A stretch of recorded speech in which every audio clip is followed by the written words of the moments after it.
बिस्मिल्लाहिर्रहमानिर्रहीम, अस्सलाम वालेकुम। Live with doctor Shahid Masood के साथ मैं हूं सुमेरा सलीम। नाज़रीन, भारतीय एयर चीफ के ऑपरेशन सिंदूर से मुतालिक मुज़ायका खेज़ बयान पर पाकिस्तान का रद्द-ए-अमल भी सामने आया है, जिस पर वज़ीर दिफ़ा ख्वाजा आसिफ साहब ने कहा है कि मुज़ायका खेज़ है कि भारतीय फ़ौज के सीनियर अफसरान को उनकी नाकामियों का चेहरा बनाया जा रहा है, जो दरअसल भारतीय सियासी क़यादत की स्ट्रेटेजिक कोताहियों का नतीजा है।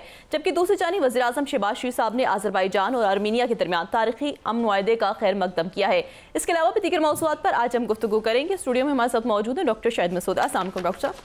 वालेकुम जी, आपको डॉक्टर साहब, भारतीय एयर चीफ का जंग के 3 माह बाद पाकिस्तानी तैयारी मार गिराने का मुज़ायका खेज़ दावा किया गया, पाकिस्तान की जानिब से तरदीद भी की गई है। बहुत कुछ हो रहा है जी, बहुत कुछ हो रहा है सही। और पिछले 24-48 घंटों में बहुत कुछ हुआ है, और ऐसा जिसका असर पाकिस्तान समेत सारी दुनिया पर होने जा रहा है। बड़े वाक़या, लेकिन उस पर बाद में बात करेंगे ज़रा तफसील से। लेकिन मैंने कहा बहुत से इवेंट्स हैं, लेकिन ज़रा इस्लामाबाद में कुछ सरगोशियाँ, कुछ ख़बरें, कुछ मैं तो ज़्यादा नहीं यहाँ पे इस्लामाबाद में होते हुए भी अपने आप को यहाँ की जो ख़बरें हैं और मामलात हैं उससे डिस्कनेक्ट रखता हूँ।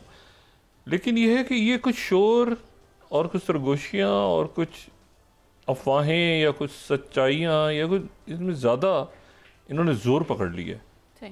तो हमारे इस्लामाबाद के ब्यूरो चीफ मियाँ शाहिद साहब को मैंने आज ज़हमत दी है, ये ज़रा जो आलमी लेवल पे जो स्याफ़ा है उसको डिस्कस करने से पहले मैं ये पूछूं इनसे कि ये इस्लामाबाद की फ़ज़ाएँ और ईवानों में यहाँ पे क्या हो रहा है। मियाँ शाहिद साहब, अस्सलाम वालेकुम। वालेकुम अस्सलाम साहब। मियाँ शाहिद साहब, ये बताइए, ये इस्लामाबाद में क्या ईवानों में क्या ये फिर कोई लिस्टें बन रही हैं, कोई लड़ाई झगड़ा, ये सिस्टम में कुछ, ये जो सिस्टम इतना ये फूलों का गुलदस्ता है, इसमें कोई प्रॉब्लम्स पैदा हो गए हैं, क्या हुआ है? डॉक्टर साहब, वैसे तो इस्लामाबाद के अंदर सब अच्छा है और ये कहा जा रहा है कि सब ठीक है, क्योंकि वज़ीर आज़म जो है वो मीटिंग्स में मसरूफ़ है, नायब वज़ीर आज़म जो है वो दौरों में मसरूफ़ है और वो भी मीटिंग में मसरूफ़ है, वज़ीर दाखिला जो है वो भी दौरों में मसरूफ़ है और अपने कामों में मसरूफ़ है, वज़ीर दिफा जो है वो ट्वीट कर रहे हैं। सब अच्छा नजर आ रहा है, लेकिन सब अच्छा नहीं है। साथ साथ जो है बहुत सी खबरें आ रही हैं, बहुत से ट्वीट्स आ रहे हैं और कुछ स्कैंडल्स की बाज़गश्त है, कुछ लिस्टें बनने की बाज़गश्त है। मैं एक एक पे जो है वो मालूमात दूंगा। लेकिन डॉक्टर साहब, ये जो IMF है या दीगर ममालिक हैं जो कि पाकिस्तान में सरमायाकारी करना चाह रहे हैं, अमेरिका पाकिस्तान में बड़ी सरमायाकारी करने जा रहा है, तो एक ही मुतालबा है शफाफियत, कि शफाफियत लाई जाए। वो शफाफियत लाने के लिए बहुत सी तहकीकात जो है वो हो चुकी हैं, क्योंकि पाकिस्तान के अंदर अब शफाफियत जो है वो लाजमी है। तमाम प्रोजेक्ट जो चलाने हैं या जो सरमायाकारी करनी है, इसमें शफाफियत का अंसर जो है वो बहुत लाजम है। इसलिए बहुत सी तहकीकात हो चुकी हैं। जो कहा जा रहा है कि लिस्टें बन रही हैं, बन चुकी हैं, और इसमें जो वॉल्यूम दिया जा रहा है, मियां साहब, ये पिछले अरब रुपए की करप्शन का बात जो बाज़गश्त है, मेरी मालूमात के मुताबिक ये 2000 अरब रुपया नहीं है, ये 3000 अरब रुपया है। और 2018 से लेकर अब तक की जितनी भी करप्शन हुई है, जितनी भी मुबैना तौर पर जो तहकीकात हुई हैं करप्शन की, उस पर जो है काम तकरीबन मेरी इत्तला के मुताबिक मुकम्मल हो चुका है, जिम्मेदारों का तयन हो चुका है। अब मामला सिर्फ ये है कि एहतसाब का अमल शुरू होना है और वो ऑपरेशन क्लीन अप जो है वो शुरू होने वाला है और कुछ हो चुका हुआ है। डॉक्टर साहब, आप देख रहे हैं पूरे मुल्क में कहीं ना कहीं कुछ ना कुछ गिरफ्तारियां, कहीं तहकीकात, कहीं स्कैंडल्स, कहीं कोई ना कोई बाज़गश्त जो है वो सामने आ रही है। कहीं ये सामने आ रहा है कि जो सियालकोट का ADCR जो है वो 17 करोड़ रिश्वत लेता हुआ पकड़ा गया। कहीं ये आ रहा है कि कराची में जो है वो फलां जो है वो फ्रॉड हो गया। कहीं आ रहा है कि मलक रियाज जैसे बड़े टाइकून जो है वो जो कानून के शिकंजे में आ गए। और ये भी आ रहा है, उसमें पूरी स्टोरी तफसील से बयान करूंगा कि उनमें जो जितनी शख्सियात सामने आ रही हैं वो कौन कौन सी और कितनी है। तो डॉक्टर साहब जी डॉक्टर साहब, इसमें मैं सबसे पहले जो है मलक रियाज पे आता हूं। सर, मलक रियाज के हवाले से अब तक की जो इंफॉर्मेशन है और अब तक की जो तहकीकात है, उसमें 12 से ज़ायद जो शख्सियात हैं वो गिरफ्तार हो चुकी हैं और 6 प्रॉपर्टीज जो नीलाम होनी थी, वो जो कहा जा रहा है कि प्रॉपर्टी इसलिए नीलाम हो रही है कि वो इश्तिहारी है, ये गलत बात है। वो इसलिए नीलाम हो रही हैं प्रॉपर्टीज के, वो मनी लॉन्ड्रिंग का केस है। जैन मलिक जो उनके दामाद हैं, उन्होंने ये प्ली बार्गेन की थी और 9 अरब रुपए की तिमाही किस्त का वादा किया था। एक मिनट मियां साहब यहाँ पे रोकें। ये मलिक रियाज साहब जो हैं, अगर मलिक रियाज साहब का मामला है तो क्या ये खान साहब के गवाही से लिंक्ड है या इसमें और शख्सियात भी हैं, या ये क्या है? क्योंकि वो तो मतलब हर एक के साथ उनके राब्ते ईवानों में मौजूद हैं, उनके तो लोग बनाए हुए जो पौधे हैं वो तो इस वक्त ताकत के ईवानों में हैं, तो ये कैसे उनके खिलाफ कैसे हो रहा है?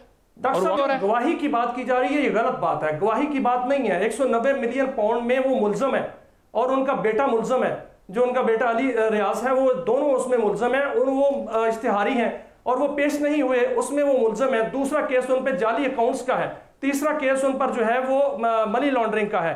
3 केस है उन पर और 3 केस ही जो है वो उसकी बहुत बड़ी शाखें हैं और बहुत बड़ी सुरंगें हैं, जिसके अंदर बहुत बड़ा जो है वो नाम है जिनके साथ वो जुड़े हुए हैं। मनी लॉन्ड्रिंग का केस जो है उसकी तहकीकात का दायरा वसी कर दिया गया है। इस्लामाबाद के अंदर आपने सर देखा कि चंद दिन पहले एक छापा पड़ा था और उसमें जो है वो 1 अरब 12 करोड़ अरब रुपए की मनी लॉन्ड्रिंग के सबूत सामने आए जिनको तल्फ किया जा रहा था। इसके अलावा बहुत सारी मनी लॉन्ड्रिंग जो है वो इस्लामाबाद, रावलपिंडी जो बहरिया टाउन है वहाँ हुई है। इसके अलावा लाहौर में बहरिया टाउन है और जो बहरिया टाउनों की तादाद है उसमें जो है वो लाहौर का बहरिया टाउन है, सिंध में 3 बहरिया टाउन है, जिसमें बहरिया टाउन कराची, बहरिया टाउन नूरियाबाद, बहरिया टाउन नवाबशाह और इसके अलावा बहरिया टाउन रावलपिंडी और बहरिया टाउन लाहौर। इन तमाम बहरिया टाउन्स जो हैं इन पर तहकीकात का दायरा वसी कर दिया गया है कि इनकी ज़मीन कैसे खरीदी गई, इनकी ज़मीन के पीछे कौन कौन इन्वॉल्व था और जो जिम्मेदारान थे वो कौन थे, तयन कर लिया गया है। यह भी बताया गया है कि वहाँ जो मनी लॉन्ड्रिंग हुई है और जो 3000 अरब रुपए से जायद जो कहा जा रहा है मुबैना तौर पर बाहर सरमाया गया है, वो कैसे गया है, लांचों के जरिए गया है, किस जरिए गया है, इस हवाले से भी। अच्छा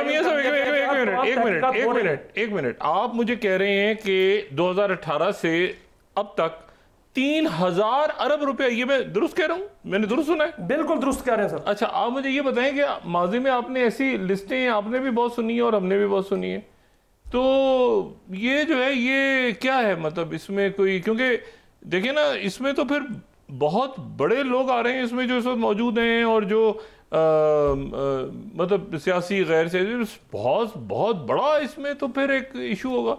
मतलब मलिक रियाज साहब जो हैं वो कोई एक केस तक तो महदूद नहीं है, उनके तो और इस सेटअप के इस अरेंजमेंट में उनके पार्टनर्स मौजूद हैं, तो कैसे हो रहा है ये? डॉक्टर साहब, बिल्कुल यही बात है कि जो मलिक रियाज हैं वो एक साइड है, दूसरी साइड जो है वो 2018 से आप देखें अब तक तो 4 स्कैंडल्स जो है वो सामने आए, जिसमें गंदम स्कैंडल सामने आया, शुगर का 2 दफा स्कैंडल सामने आया और पेट्रोल स्कैंडल जो है वो सामने आया था।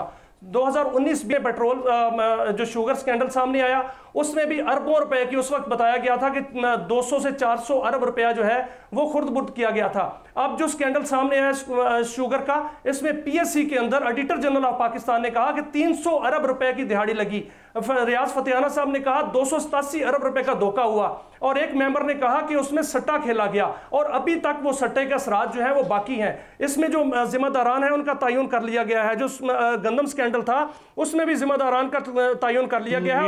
एक मिनट मैं फिर इंटरप्शन। ये आप राह चलते किसी आम आदमी से पूछे ना कि ये शुगर मिल्स के पीछे कौन से लोग हैं, तो ये वो जो बच्चा बाहर खेल रहा है ना उसको भी पता है। मैं ये पूछना चाह रहा हूँ कि इनका क्या होगा, ये तो पता है, सबको पता है, मतलब तयन क्या किया गया है हर एक को। इसमें मुल्क में नहीं पता कि कौन सट्टा खेलता है चीनी पे और गंदम पे, और मतलब तयन क्या किया गया है? देखिए डॉक्टर साहब, जो 2018 में ये काम हुआ था, स्कैंडल आए थे, या उससे पहले भी ये स्कैंडल आते रहे हैं। 2008 से जो है वो स्कैंडल्स का सिलसिला जारी है। क्या कुछ हुआ था? कुछ नहीं हुआ था। लिस्टें बनती थी, कुछ केसेस चलते थे और उसके बाद वो बरी हो जाते थे, लेकिन अब ऐसा नहीं हो रहा। अब आपने देखा कि 2018 से लेकर, बल्कि मैं ये कहूंगा कि 2022 से लेकर अब तक बिल्कुल खामोशी रही। वो खामोशी नहीं थी, नैब अपना काम कर रहा था, नैब में तमाम तहकीकात जो है वो हो रही थी। नैब ने किसी को नहीं बुलाया, नैब ने किसी को कॉल अप नोटिस नहीं दिया, नैब मुकम्मल तौर पर तहकीकात कर रहा था। आप डॉक्टर साहब, आपने देखा कि कोस्तान स्कैंडल सामने आया, उसमें अयूब सामने आया, एक जो है वो पंजाब में इकबाल संघेड़ा स्कैंडल जो है सामने आ रहा है, उसमें इकबाल संघेड़ा जो है वो सामने आया, 17 करोड़ रुपए का स्कैंडल है। अभी ये 17 करोड़ रुपए इनिशियल है, जिससे 12 करोड़ रुपए उनसे रिकवर कर लिए गए। फिर इंटरप्शन आपने कहा ना कि नहीं हुआ, कभी दरमियान में हुआ था ना, दरमियान में वो ओमनी ग्रुप, वो फलूदे वाला फलां, ये आगे पीछे वो सारे, वो ये सारा हुआ था बीच में। फिर क्या हुआ, अल्टीमेटली तय हो गए मामला सारे, ठीक है। तो ये तो मतलब ये तो ऐसे ही मुझे लग रहा है, मतलब इसमें कोई आप बड़े उसमें हैं, इसके कह रहे हैं कि वाकई कुछ होने जा रहा है, लेकिन ये तो एक रूटीन सा है, मतलब इसको तो कैसे मैं इस पर यकीन करूं आपकी बात पे। डॉक्टर साहब, जो ओमनी ग्रुप वाली आप बात कर रहे हैं वो ख़त्म नहीं हुई, या दीगर जो उस वक्त केसेस थे वो ख़त्म नहीं हुए, वो पेंडिंग है, उस पर जो है वो अभी उसी तरह वो सोए हुए हैं और किसी वक्त भी जागेंगे। लेकिन 2018 से लेकर अब तक जो तहकीकात हो चुकी हैं उसमें नाकाबिले तरदीद सबूत हैं। सर आपने देखा चंद दिन पहले एंटी करप्शन ने इसमें क्या पीडीएम की हुकूमतें भी हैं, निगरान हुकूमतें भी हैं, उनका भी बिल्कुल निगरान हुकूमत भी है। उसमें तो वीट स्कैंडल आया था, निगरान हुकूमत में जो जिम्मेदारान है उनका तयन तो कर लिया गया है डॉक्टर साहब, और उसमें तो वीट स्कैंडल आया था, और वीट स्कैंडल में जो है वो सैकड़ों अरब रुपया जो है वो उसमें मुबैना तौर पर खुर्द-बुर्द किया गया था, इल्ज़ाम लगे थे एक दूसरे पे, और वो तमाम के तमाम 2 सेक्रेटरी जो है आगे पीछे कर दिए गए। वो आई वाश था, लेकिन उसके बाद क्या है, उसके बाद बहुत कुछ है डॉक्टर साहब, उसके अंदर बहुत कुछ है जो कि बाकायदा तौर पर उसका तयन कर लिया गया है। जो लोग मुल्क से बाहर भाग चुके हैं उनको वापस लाया जाएगा। मेरी इतलात के मुताबिक बहुत से लोगों ने बाहर जाकर अपनी शहरियत ले ली है, कुछ ने अमेरिका में शहरियत ले ली है, कुछ ने पुर्तगाल में शहरियत ले ली है, कुछ ने दुबई में जाकर जो है अपनी जायदादें वहां पर खरीद ली हैं। 3200 पाकिस्तानियों के नाम आ रहे हैं जिन्होंने दुबई में जायदादें खरीदी थी। ये तो दुबई आपको याद होगा नैब ने एक बात कही थी, नैब ने ऐलान किया था कि जिसने दुबई में जायदाद खरीदी मलिक रियाज के प्रोजेक्ट में, वो गैर कानूनी हरकत करेगा, और वहां पर भी जायदादें खरीदी गई हैं। नहीं, ये तो पनामा लीक्स, दुबई लीक्स, ये तो आती रहती है ना लीक्स, तो ये भी उसी तरह की लीक्स हैं कोई, ये बल्कि तो ये तो बहुत ही धीमे धीमे से लहजे में चल रही है। इसका कोई सच तो अभी तक हमारे सामने कोई मतलब ऐसे ही हैं, बस फ़ज़ाई बातें ही हैं। आज मैं अंसार अब्बासी साहब की स्टोरी देख रहा था, उन्होंने कहा कि शायद कोई ख्वाजा आसिफ साहब का मामला चल रहा है, मतलब ऐसे ही बस बातें हैं। इससे तो बहुत ज़्यादा बड़े अंदाज में पहले कार्रवाइयाँ हुई हैं और वो भी ख़त्म हो गई हैं अल्टीमेटली। तो ये तो अफवाहों की सूरत है सिर्फ मियाँ साहब। लेकिन डॉक्टर साहब अब ऐसा नहीं है, क्योंकि अब जो है IMF का मुतालबा भी है, दीगर ममालिक का मुतालबा भी है कि ऑपरेशन क्लीन अप किया जाए और शफाफियत लाई जाए और करप्शन का अंसर ख़त्म किया जाए। और इस वक्त जो है वो ठान ली है एस्टेब्लिशमेंट ने भी और मुख्तदरा हलकों में भी और हुकूमत के अंदर भी बहुत से वज़ीर आज़म ने बाकायदा तौर पर, CM पंजाब जो हैं उन्होंने इकबाल संघेड़ा को जो गिरफ्तार किया है, वो क्यों गिरफ्तार किया? उन्होंने गिरफ्तार इसलिए किया कि उनके सामने जो सबूत आए वो नाकाबिले तरदीद सबूत थे। ख्वाजा आसिफ साहब के बारे में कहा जाता है कि उन्होंने इस पर गुस्सा किया, लेकिन उन्होंने किसी गुस्से को खातर में नहीं लाई, उन्होंने गिरफ्तार कर लिया। इसी तरह गिरफ्तारियां होनी है डॉक्टर साहब, आप आने वाले दिनों में देखेंगे गिरफ्तारियों का सिलसिला बढ़ना है। और जो मलिक रियाज साहब हैं, कभी आपने सुना सर्च से पहले कि उनके रेड वारंट जारी हुए हों? कभी आपने इससे पहले सुना कि उन पर जो है छापे पड़े हों? कभी आपने सुना सर कि वहां पर जो है वो मनी लॉन्ड्रिंग का केस जो है वो उन पर बनाया गया हो? उन पर तो सब अच्छा होता रहा। पहले सुप्रीम कोर्ट में 460 अरब रुपए की मोहर लगवाई गई, उसके बहुत तो कुछ नहीं हुआ था। अब जो है वो बाकायदा तौर पर हाथ डला है, सिर्फ फेक पर नहीं। मलिक रियाज का केस अगर डॉक्टर साहब देखा जाए तो उसमें 70 बड़ी शख्सियात जो हैं वो शिकंजे में आ रही हैं। 14 बंदे अभी तक गिरफ्तार हो चुके हैं, वो बड़े टाइकून थे, बड़े ताकतवर थे, लेकिन जो आगे गिरफ्तारियां होने जा रही हैं वो चौंका देने वाली हैं, क्योंकि उसमें मनी लॉन्ड्रिंग भी है, उसमें ज़मीनों का जो लेन देन है वो भी है, उसमें पैसों की खुर्द-बुर्द भी है, उसमें गिफ्ट्स भी हैं कि किस किस को क्या क्या गिफ्ट मिला, कहाँ कहाँ गिफ्ट मिला और कितनी मिकदार में, कितनी तादाद में मिले। ये पहले वैसे मलिक रियाज साहब के साथ हो चुका है, वो चौधरी इफ्तिखार चौधरी साहब के दौर में, तो वो भी ठुस हो गया था मामला। तो अब ये है कि जितनी शख्सियात मौजूद हैं इक़्तिदार में या इक़्तिदार से बाहर हैं या वापस आने आए जिन्होंने, तो वो तो सारे के सारे सिस्टम का हिस्सा हैं। तो मतलब ये कि मतलब वो कैसे, मतलब है कि कैसे हो रहा है, मतलब डॉक्टर साहब सिस्टम तो चलता रहेगा, सिस्टम ने चलना है, इसी तरह चलना है, लेकिन सिस्टम में जो करप्ट अनासर है उन पर गिरफ्त जो है वो मजबूत होने वाली है। नहीं तो करप्ट, एक मिनट, सिस्टम में से करप्ट अनासर निकाल दे तो सिस्टम ही गिर जाएगा, पूरा सिस्टम है ही करप्ट। सिस्टम प्योर हो जाएगा, सिस्टम प्योर हो जाएगा, प्योर होके चलेगा। बहुत से ऐसे लोग नीट एंड क्लीन हैं जो ये जो सिस्टम है, एक मिनट, ये जो सिस्टम इस वक्त मुल्क चला रहा है, आप ये बड़ा कोई पवित्र, बड़ा कोई पाक साफ, ये कहना चाह रहे हैं आप? नहीं, मैं नहीं ये कहना चाह रहा सर, मैं ये कहना चाह रहा हूं कि सिस्टम जब क्लीन अप होगा तो उसमें जो नीट एंड क्लीन लोग हैं वो सिस्टम में शामिल किए जाएंगे। सिस्टम तो चलना है, मुल्क ने चलना है, मुल्क ने बहुत बेहतर चलना है, बहुत शाइनिंग मुस्तकबिल है मुल्क का। मुल्क में सरमायाकारी आनी है सर, यहाँ पर खरबों डॉलर की सरमायाकारी आनी है। 8 ट्रिलियन डॉलर की हमारी जो है मदनियात जो है वो इंतजार कर रही है सरमायाकारी का, वो कैसे निकालनी है? वो उन्हीं लोगों ने। आसिफ साहब इस्तीफा दे रहे हैं, नहीं दे रहे हैं, मरियम साहब, इनका मसला खत्म हल हो जाएगा आपस में, या संजीदा है कोई मामला, या तय हो जाएगा मामला?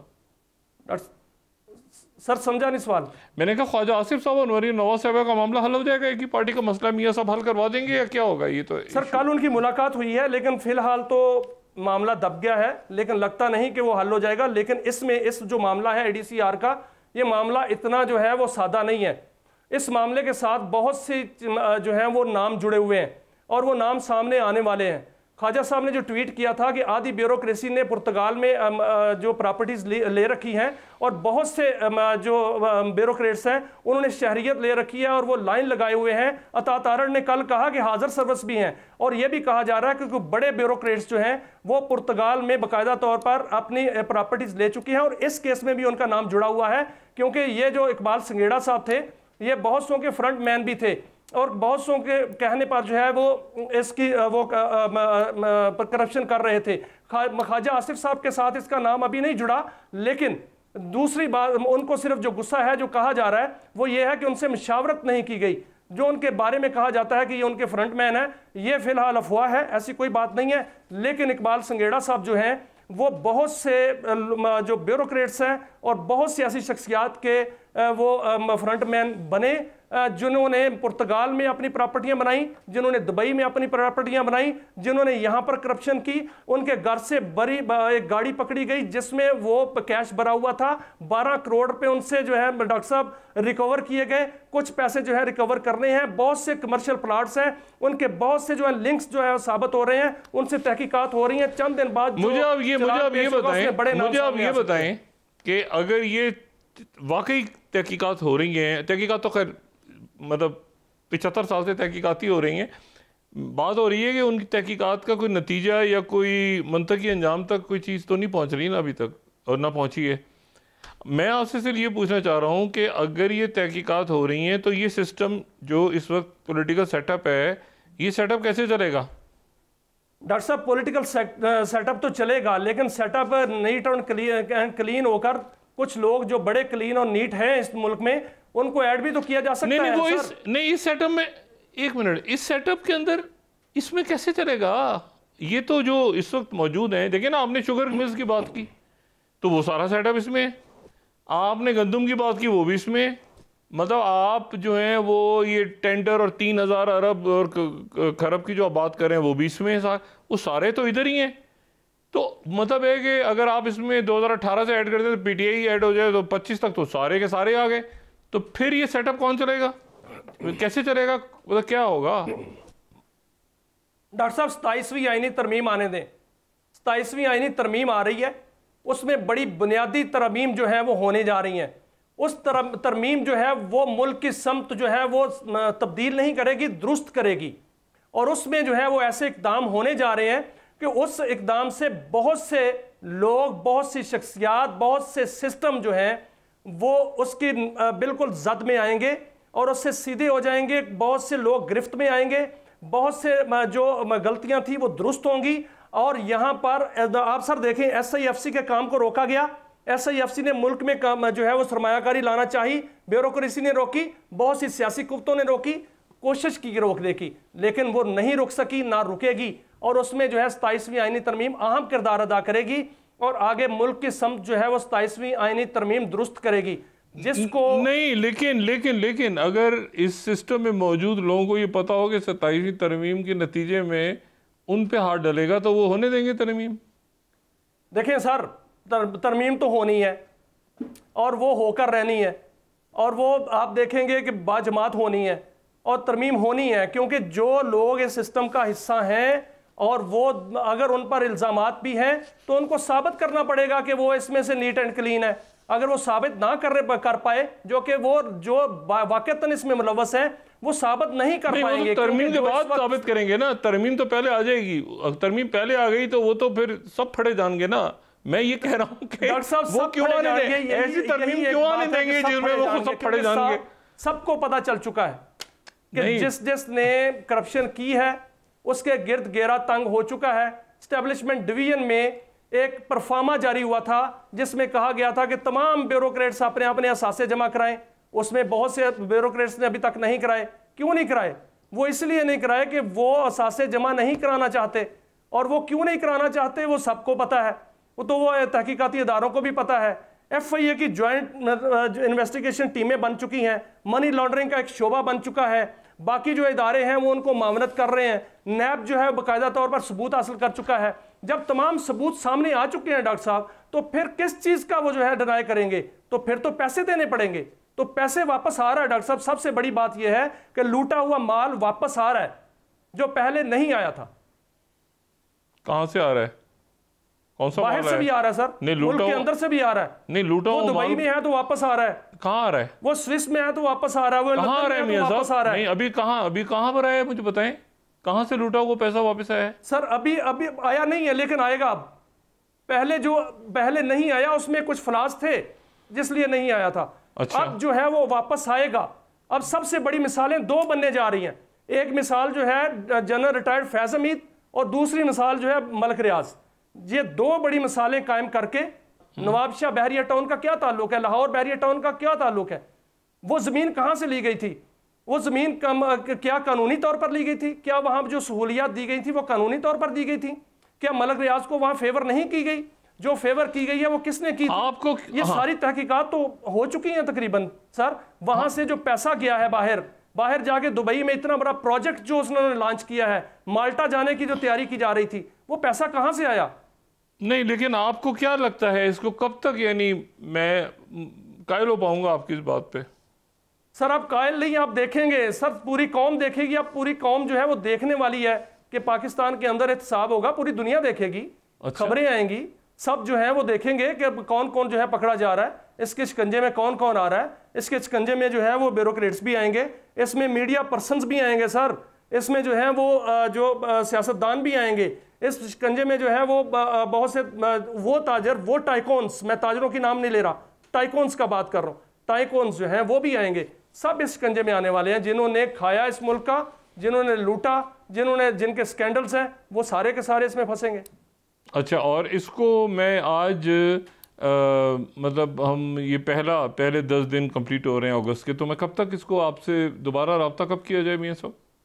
सर मैं इधर ही हूँ, बहुत जल्दी जो है बहुत जल्द नहीं, आपसे आप बड़े से आप कोई 2 साल बाद आए हैं मेरे पास। 2 साल पहले आपने कहा था लिस्टें बन रही हैं, 2 साल हो गए इस बात। सर मैंने उस वक्त कहा था लिस्टें बन रही है, अब मैंने कहा है लिस्टें बन चुकी हैं, क्योंकि इस पर तहकीकात जो है वो मुकम्मल तौर पर हुई हैं और मुकम्मल सबूत इकट्ठे किए गए हैं। उससे पहले कोई शोर नहीं डाला गया, खामोशी से सबूत इकट्ठे किए गए। आपने पहले कहा था लिस्टें बन रही हैं, अब आप कह रहे हैं लिस्टें बन चुकी हैं, तो अगली दफा आप क्या कहेंगे?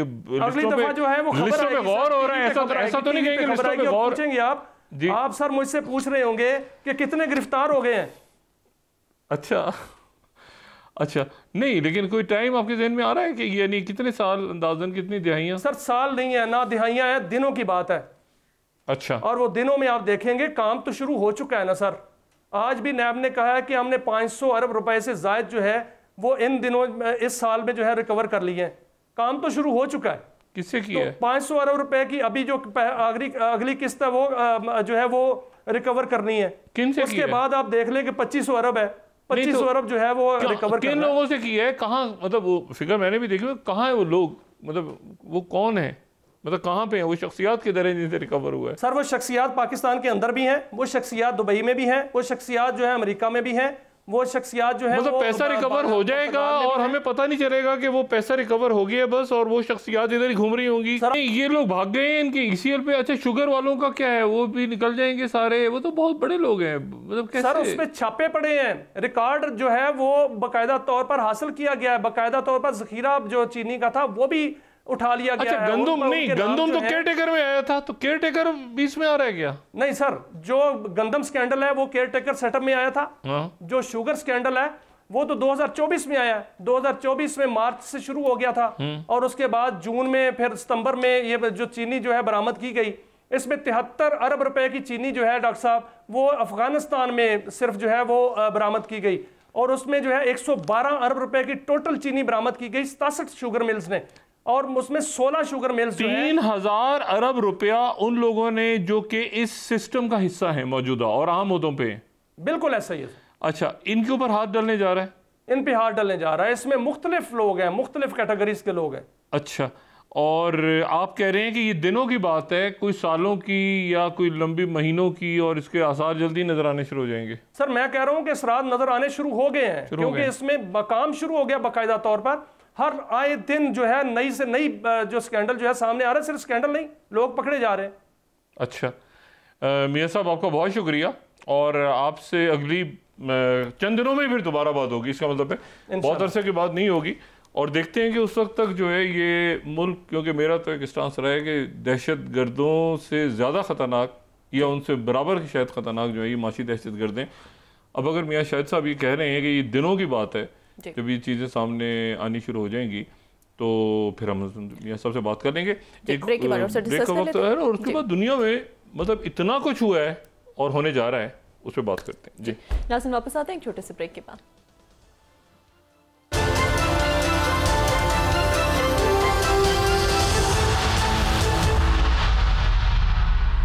वेलकम बैक नाज़रीन। डॉक्टर वज़ीर-ए-आज़म शहबाज शरीफ साहब ने अज़रबैजान और आर्मीनिया के दरमियान जो तारीखी अमन मुआहदा हुआ है उसका खैर मकदम किया है।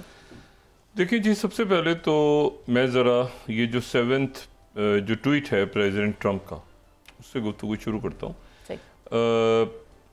जो आने वाला जुमा है, फ्राइडे 15 अगस्त 2025, ये इसलिए एक तारीखी ट्वीट है कि अगर ये सोशल ट्रुथ पे है उनके, और वो ये है कि ये एक प्रेसिडेंट ट्रंप ये कह रहे हैं कि the highly anticipated meeting between myself as president of the US and Vladimir Putin of Russia will take place next Friday.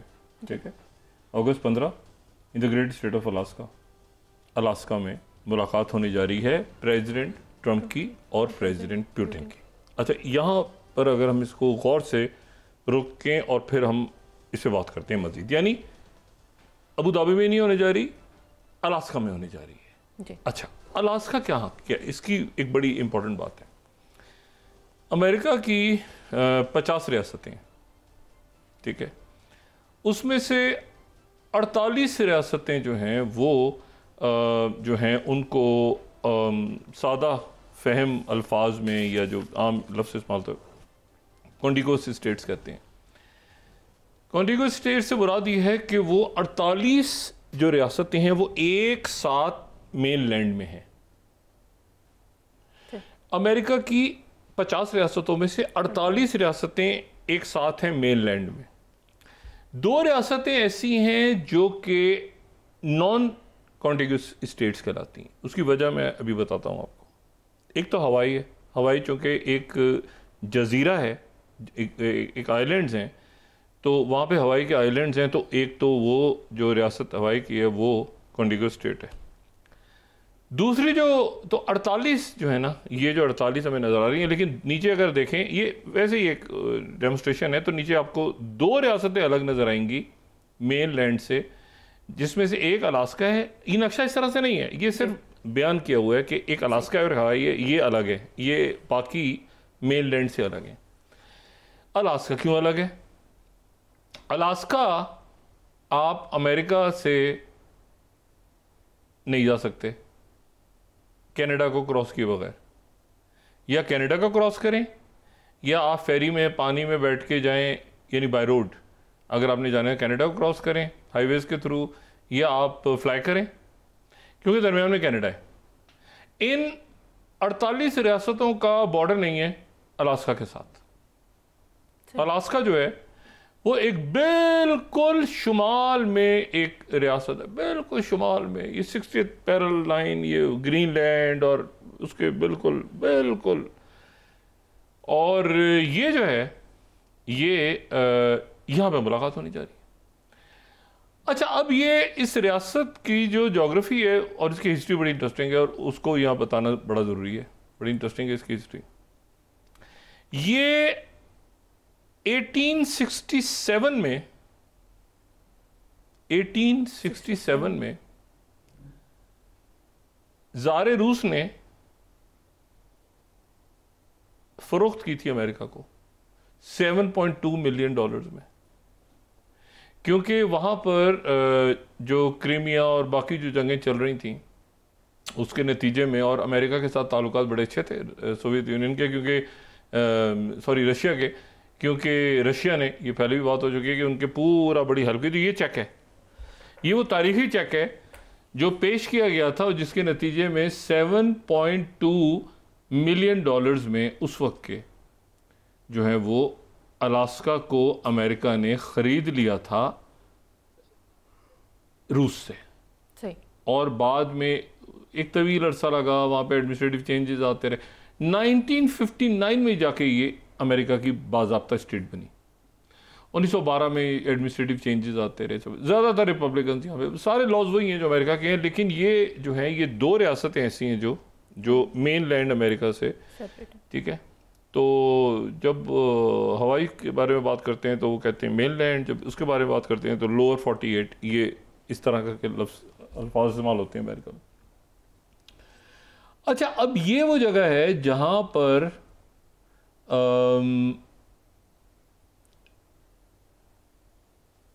Russia और अमेरिका करीब तरीन है, बहुत ही करीब है।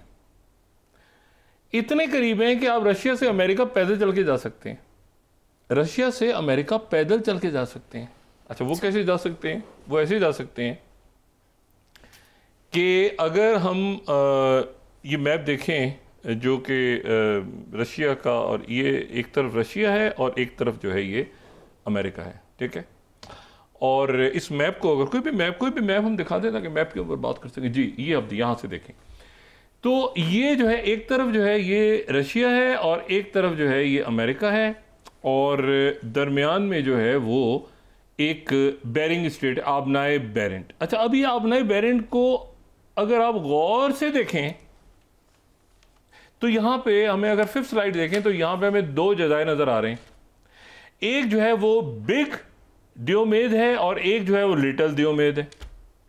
ये जो बिग डियोमेद है और जो लिटिल डियोमेद है, ये जो है इनमें से जो लिटिल वाला है वो अमेरिका के पास है और जो बिग वाला है वो है रशिया के पास।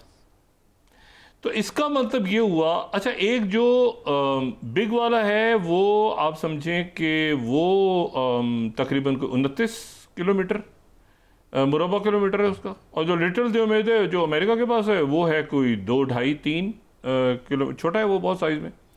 लेकिन एक जो है वो अमेरिका के पास है और एक रशिया के पास है, और यहाँ साल में ज़्यादा वक्त बर्फ़ जमी रहती है, तो आप टहलते हुए अमेरिका से रशिया के, और क्योंकि इन दोनों के दरमियान जो है वो 2.5 मील का फ़र्क है, दोनों जजीरे जो हैं ये 2.5 मील का इनके दरमियान फ़र्क है, तो एक रशिया के पास है और एक अमेरिका के पास है। और अगर आप ओवरऑल मैप देखें तो उसमें फिर आपको, जो पहले हमने मैप दिखाया था, तो उसमें फिर एक आपको लाइन दरमियान में नज़र आती है जहाँ से वो अमेरिका और रशिया बिल्कुल आपको साथ साथ मिलते हैं। अच्छा, अब आप एक इंटरेस्टिंग बात देखें, उस मैप पे जाएं जो 5th है, ये बड़ी इंटरेस्टिंग बात है। ये बेरिंग स्टेट को हमने देख लिया ना, बेरिंग स्टेट आपने, अब इसको हमने जूम इन किया है, ठीक है। ये 2.5 मील का जो फासला है जिसके नतीजे में आप सिर्फ 2.5 मील क्रॉस करने हैं आपने, सिर्फ 2.5 मील आप पैदल चलते हुए क्रॉस कर लें, इनके दरमियान 21 घंटे का फर्क हो जाता है, क्योंकि क्लॉक ऐसे चलती है ना, टाइम जोन ऐसे, सूरज मशरिक से निकलता है और मगरिब में गुरूब होता है, तो लेकिन दुनिया गोल है तो ये बिल्कुल एक्सट्रीम मगरिब है और उस तरफ जो है वो मशरिक है, तो दोनों के जजायर के दरमियान ये 2.5 किलोमीटर जो बेरिंग का इलाका है अलास्का और रशिया के दरमियान, ये 2 जजीरे, इनको आप पैदल चलते हुए बर्फ़ के ऊपर, अगर बर्फ़ जमी होती है तो पैदल भी लोग चलते हैं इसके ऊपर, इनके दरमियान 21 घंटे का फ़र्क है। वो रशिया में आता है, ये अमेरिका में आता है। तो प्रेसिडेंट पुतिन की तरफ से, रशिया की तरफ से जब इस मुलाकात को कंफर्म किया उन्होंने, तो उन्होंने कहा कि सबसे अच्छी जगह तो ये है कि हम अलास्का में मिल लें, क्योंकि हम तो पड़ोस में जा रहे हैं अपने। हम ये समझते हैं कि शायद वो रशिया मैप को दूसरे अंदाज में देखने के आदी है ना, तो ये बिल्कुल आप समझें। तो प्रेसिडेंट पुतिन जो है थोड़ा सा फ्लाई करेंगे अपने डेलीगेशन के, अलास्का में उनको रिसीव कर लेंगे प्रेसिडेंट ट्रंप। अच्छा, यानी इसका मतलब ये हुआ कि रशियन प्रेसिडेंट अमेरिका जा रहे हैं, ना तुर्किया, ना अबू धाबी, ना किसी और मुल्क में मुलाकात हो रही है, अमेरिका। अच्छा, काफ़ी अर्से के बाद जा रहे हैं। 2015 में गए थे प्रेसिडेंट पुतिन यूनाइटेड नेशंस के इजलास में, अमेरिका। और उससे पहले जो है वो मेरा ख्याल है 2011 में, और बुश के दौर में भी एक दफ़ा ही गए हैं शायद। और ये जब अच्छा, वहाँ से निक्सन आ चुके हैं, रोजवेल्ट आ चुके हैं, और जो है वो रोनाल्ड रेगन भी आ चुके हैं, निक्सन भी आ चुके हैं, मॉस्को का दौरा ये लोग सारे कर चुके हैं।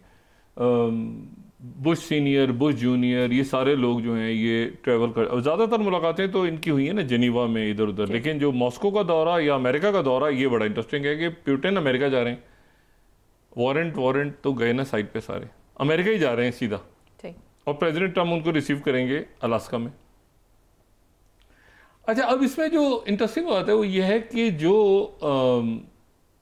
बहुत बड़ा इवेंट है और उसमें मामला तय हो गए हैं, और वो मामला जो है वो तय ये हुए हैं कि यूक्रेन का हमने क्या करना है।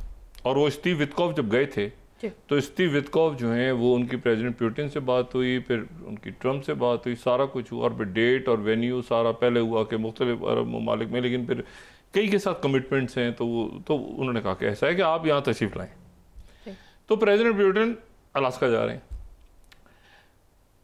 और साथ ही ये भी कि इसके बाद हो सकता है कि वो दौरा करें मॉस्को का, वहाँ पर प्रेसिडेंट पुतिन को दावत दे दें कि आप मॉस्को चलें, और फिर ऐसा है कि दोनों भाई मिलकर फिर बीजिंग चलते हैं। कुछ भी हो सकता है ना, मतलब ये, क्योंकि इसमें जैसे ही ये आया सोशल ट्रुथ पे उनका मैसेज, तो उससे थोड़ी देर पहले प्रेसिडेंट पुतिन शी जिनपिंग से बात करके सारा उनसे डिस्कस कर रहे थे कि क्या, और उनकी तरफ से आशीर्वाद ले रहे थे कि आप बिल्कुल जाएं, और ये बड़ा अच्छा है कि आप जाके उनसे मिलें इस वक्त। यानी जो 3 B's हम कहते हैं ना, 3 बिग्स। अच्छा, तो इनकी मुलाकात, और बाकी दुनिया सारी सोच रही है कि क्या होगा क्या नहीं होगा। उसमें उन्होंने ये कहा है कि भाई बात यह है कि कुछ इलाके ऐसे हैं जो यूक्रेन को छोड़ने पड़ेंगे रशिया के लिए छोड़ने पड़ेंगे, और ख़ासतौर पर वो सारे इलाके जो पहले ही जा चुके हैं रशिया के पास, जो 4 इलाके जो हमेशा हम बात कर सकते थे, डोनेत्स्क और ल्यूहान्स्क और ज़पोरिज़िया और ये किरसन और ये सारे इलाके, और साथ ही जो क्रीमिया 2014 में गया था, तो वो सारा का सारा जो है वो इलाके अमेरिका ज़ाहिर है शायद उनको मानेगा तो रिकग्नाइज भी कर लेगा एक तो। यानी प्रेसिडेंट पुतिन जो है, और पिछले 24 घंटों में कोई 1300 से ज़्यादा यूक्रेन के फौजी मारे गए हैं, और ये टाइम जो है ये मंडे से फ्राइडे इसलिए हुआ है गालिबन। जो इतलात हैं वो ये हैं कि प्रेसिडेंट पुतिन ने कहा कि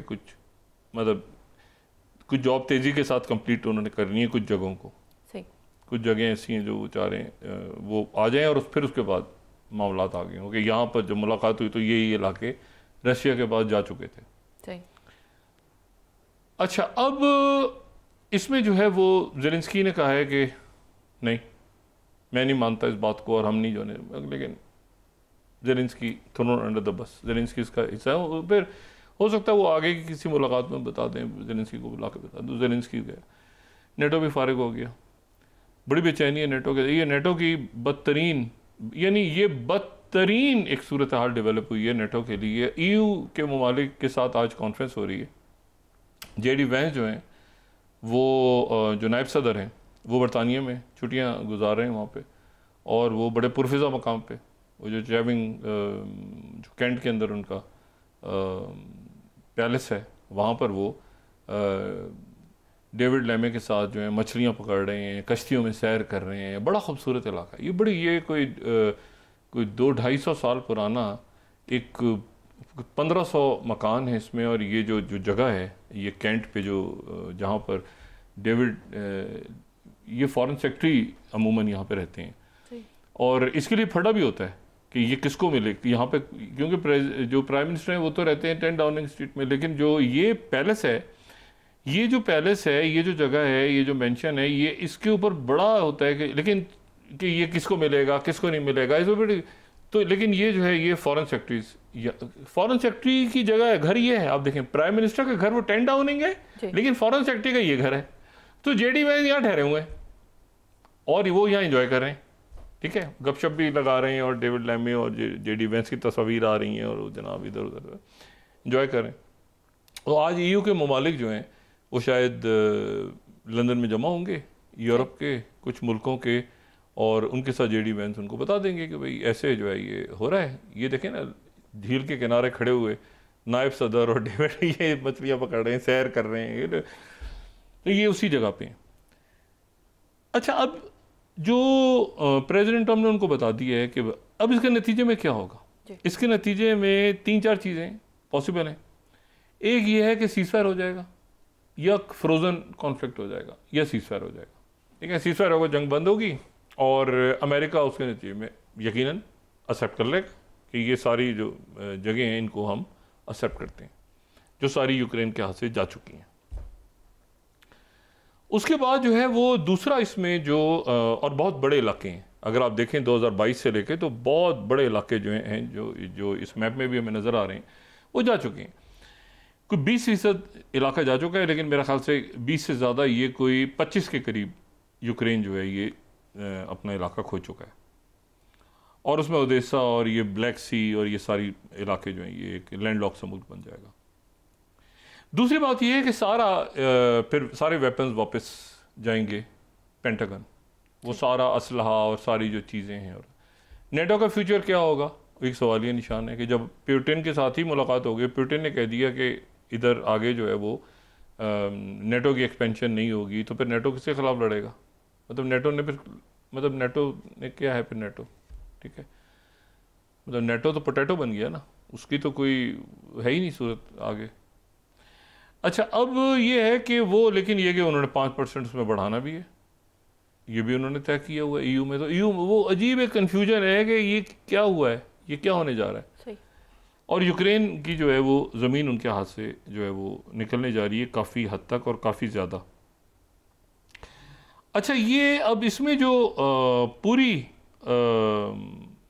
जो इसमें दिलचस्प बात है वो ये है कि सारा असला वापस चला जाएगा, सीज़फायर हो जाएगा, और उन मुल्कों का क्या बनेगा जो कि मशरिक, सिक्योरिटी गारंटी तो नहीं है ना, तो जो ईस्ट यूरोप है, जब यहाँ से भी सिक्योरिटी गारंटी हट गई, नेटो का रुकन भी नहीं बना यूक्रेन, असला भी वापस चला गया, तो जो नेटो का फ्यूचर क्या होगा, जो ईस्टर्न यूरोप के ममालिक हैं उनकी कल को झड़प होती है। अगर प्रेसिडेंट पुतिन कहते हैं कि ये यूक्रेन ने फिर छेड़खानी की है और मैं आगे जा रहा हूँ दोबारा यूक्रेन में, तो क्या होगा देखिए ना, क्योंकि सिक्योरिटी गारंटी नहीं है ना, यूक्रेन की कोई सिक्योरिटी गारंटी नहीं है इसमें, जो सबसे बड़ा, कोई सिक्योरिटी गारंटी नहीं है, कोई किसी कुछ भी नहीं है, मतलब यूक्रेन से कोई ताल्लुक ही नहीं है हमारा, मतलब ये है। तो ये जो है ये मेरा ख्याल से एक तारीखी लम्हात है जिसमें एक मुकम्मल तौर पे प्रेसिडेंट पुतिन जो है उनको कामयाबी हासिल हुई है, और इसके नतीजे में नेटो तितर बितर हो गया, ऑलरेडी हो चुका है, क्योंकि कनाडा को वो पसंद नहीं करते, तो इसमें वो जो है वो कनाडा और बाकी मुल्क जगह जापान पे और बाकी मुल्कों पे उन्होंने जो टैरिफ डाले, तो ये फिर उसके बाद मॉस्को फ़ौरन ही प्रेसिडेंट, अब देखिए ना कितनी तेज़ी के साथ हुआ है ये, तो ये फ़ौरन ही वो पुतिन कहेंगे कि आप दावत देंगे ट्रंप को आने की मॉस्को, और मॉस्को में तैयारियां हो गई। अच्छा, ये मैं इसलिए कह रहा हूँ कि ऑलरेडी अलास्का में भी तैयारियां शुरू हो गई हैं, मॉस्को में भी तैयारियां खामोशी से शुरू हो गई हैं कि प्रेसिडेंट ट्रंप ने आना है। मतलब ये इतनी तेज़ी के साथ इवेंट्स हो रहे हैं। अगर ये सारा वाकया, ये सारे मामला 3 सितंबर से पहले हो जाते हैं ना, तो वो ध्यान में रखें कि 3 सितंबर को ग्रैंड परेड है चाइना वाली, ठीक है ना, वो अपनी जगह अभी मौजूद है, और उसमें ये काफ़ी दिन है, 15 अगस्त से लेकर 3 सितंबर तो बहुत कुछ होना है।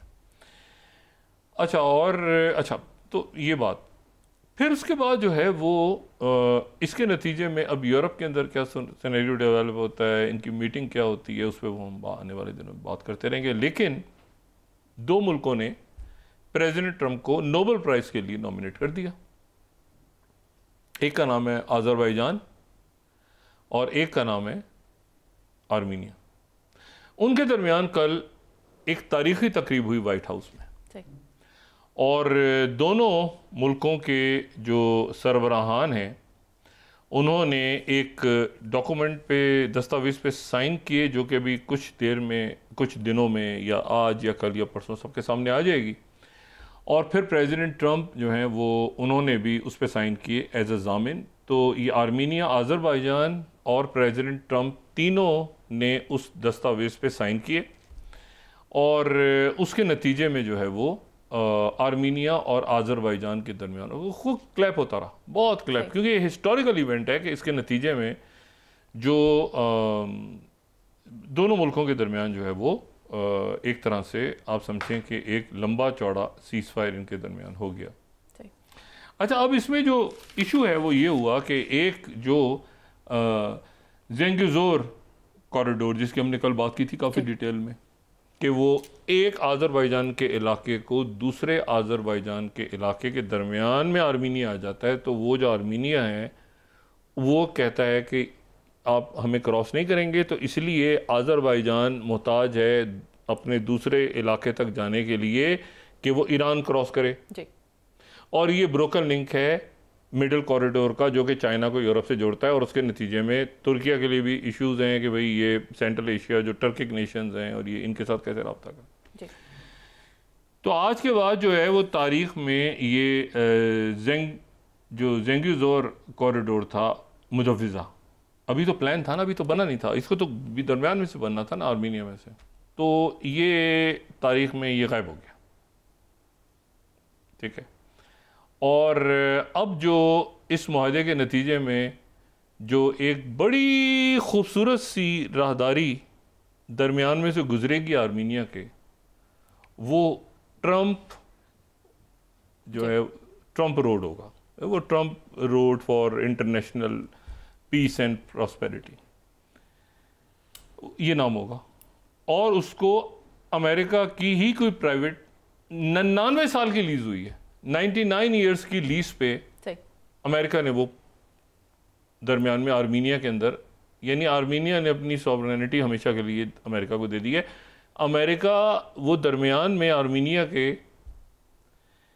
अमेरिका उसकी रखवाली करेगा 99 साल तक, 99 ईयर्स तक। Trump route for international peace and prosperity, ये जो रेड कलर की है, अज़रबैजान और ये यानी अज़रबैजान एक जगह से दूसरी जगह जो क्रॉस होगा, आर्मीनिया, अच्छा इधर अज़रबैजान रहेगा, इधर भी अज़रबैजान रहेगा, जो आर्मीनिया के दरमियान का इलाका है वो ट्रंप साहब वहाँ पर एक अमेरिकन फर्म को, तो आर्मीनिया तो उसने अपनी सॉवरेनिटी 99 साल के लिए उसने अमेरिका को ये जगह दे दी। ये तारीखी दौर है बड़ा हिस्टोरिकल, कि अमेरिका जो है वो एक अमेरिकन प्राइवेट कंपनी जो है वो वहाँ पे आके आर्मीनिया में सिक्योरिटी फोर्सेस वगैरह नहीं होंगी, वो प्राइवेट फर्म आके वो तामीर करेगी आर्मीनिया के अंदर। ईरान की तरफ से मुबारकबाद दी गई है, लेकिन साथ तहफ़्फ़ुज़ात का इज़हार हुआ है कि ये जो है ये फ़ौरन इंटरवेंशन इस इलाके में हुई है।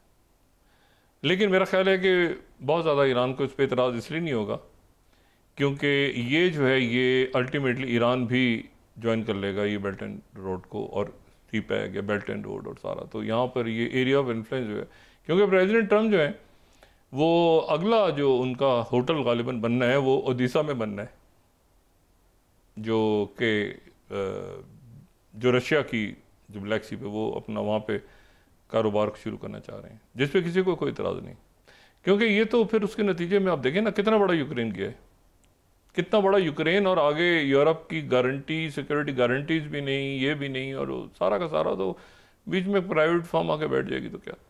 तो प्रेसिडेंट पुतिन ने प्रीमियर शी जिनपिंग से डिस्कस करके, और तुर्किया के तो फ़ायदे में, पाकिस्तान की क्या पॉलिसी होगी आने वाले दिनों में ये देखना है, क्योंकि अगर आज़रबाईजान और आर्मीनिया एक दूसरे को तस्लीम कर लेते हैं तो क्या पाकिस्तान भी तस्लीम करेगा आर्मीनिया को? तो पाकिस्तान तो मतलब मैंने आपसे कहा ना हिस्टोरिकल वाक़यात हो रहे हैं, तो पाकिस्तान भी यकीनन अपनी जो फॉरेन पॉलिसी है उसको रिव्यू करेगा, देखेगा ज़रूर।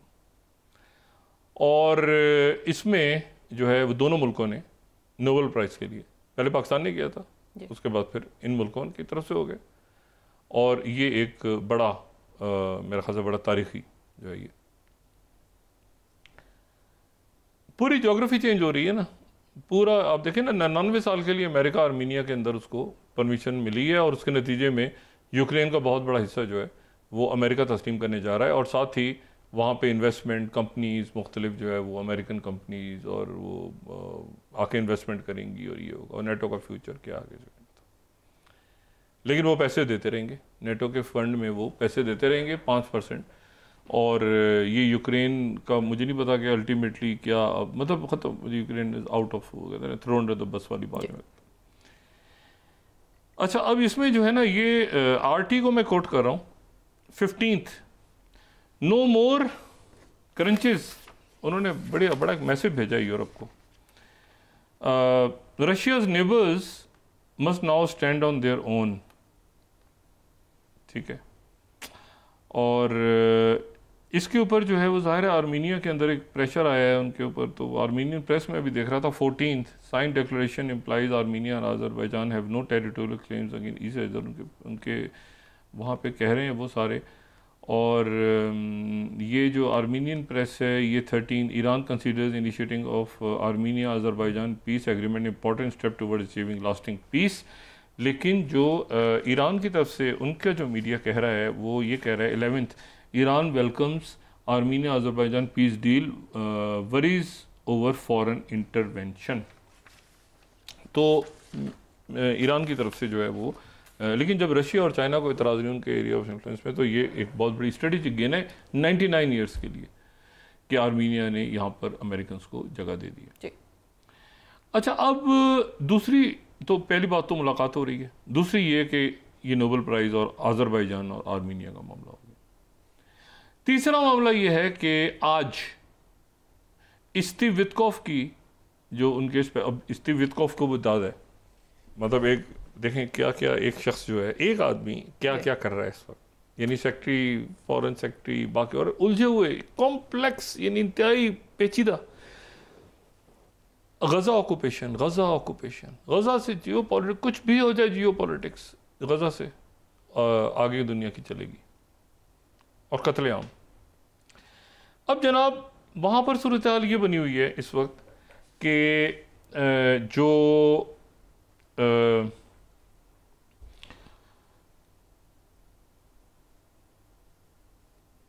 मुलाकात आज हो रही है स्टीव वित्कोफ की कतर के वज़ीर आज़म और वली अहद से, यानी मोहम्मद बिन अब्दुर्रहमान अल-थानी से, वो यूरोप में मुलाकात हो रही है, मोस्ट प्रॉब्ली स्पेन में हो रही है, और स्पेन में मुलाकात हो रही है, और उसके अंदर जो है वो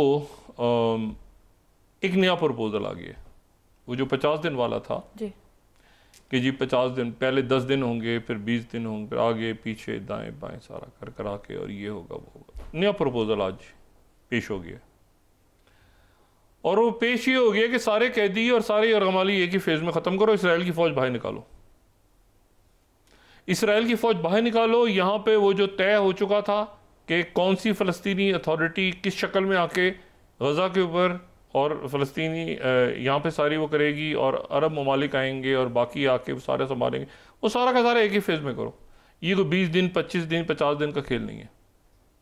उधर से डीमिलिटराइजेशन करो, इसराइली फ़ौज बाहर निकले, पूरी इसराइली फ़ौज निकल जाएगी, तो फिर अंदर हमास को असला रखने की क्या ज़रूरत है। हमास तो पहले ही, हमास ने तो असला इसलिए रखा हुआ है ना कि वो इसराइली फ़ौज ने कहा था कि फेजेस में हम बैठे रहेंगे, अंदर बैठे रहेंगे, तो वो हथियार डालें, सेफ एग्जिट उनको दिया जा रहा है। हमास को सेफ एग्जिट है, उनके रहनुमाओं को सेफ एग्जिट, वो यरगमाली छोड़ें और इसराइली फ़ौज फ़ौरन निकले बाहर, फ़ौरन अनाउंस करे कि हम सारे फ़ौज और अरब यहाँ पे इस्लामी मुल्कों की कंस्ट्रक्शंस और यूनाइटेड नेशंस और बाकी वो सारे एंटर हो जाएं एक ही फेज़ में। इसके ऊपर स्टीव वित्कॉफ जो हैं इस वक्त आज कतर के जो वज़ीर आज़म और वली अहद हैं, अब कितना शोर डाला हुआ था इतने दिन से ये नेतन्याहू ने कि कहीं मुझे जगह मिल जाए कि मैं किसी तरह बच बचा के निकलूँ, कोई झगड़ा करूँ, कोई दुरूस के साथ करूँ, मैं कोई इधर उधर कोई जंग छेड़ूँ, कोई लिबनान पे करूँ, आगे पीछे। और मैं यही इसमें दरमियान में ये बात हमेशा मेरा पहले दिन से रहा है कि इनके अंदर जो है ना ये फ़ौज इनकी जो खड़ी हो गई, 700-600 लोगों ने जो है वो हमायत का ऐलान कर दिया और ये कर दिया और वो कर दिया, तो ये इसमें ये आँख मारे बग़ैर अमेरिका के कर नहीं सकते। ये कहीं से आँख मारी गई है कि बस इधर ही बस, ठीक है। और वो कि जी प्रेसिडेंट ट्रंप ने तस्वीरें देखी और ये कि बिल्कुल मुनासिब, वो ज़ाहिर है प्रेसिडेंट ट्रंप को पता है ना जेनोसाइड हो रहा है, जेनोसाइड तो यहाँ हो रहा है, असल जेनोसाइड तो इधर हुआ है, वो तो जंग हो रही है, वहाँ तो 2 फौजें लड़ रही हैं ना, यूक्रेन की और रशिया की, यहाँ तो जेनोसाइड, कत्लेआम प्रॉपर।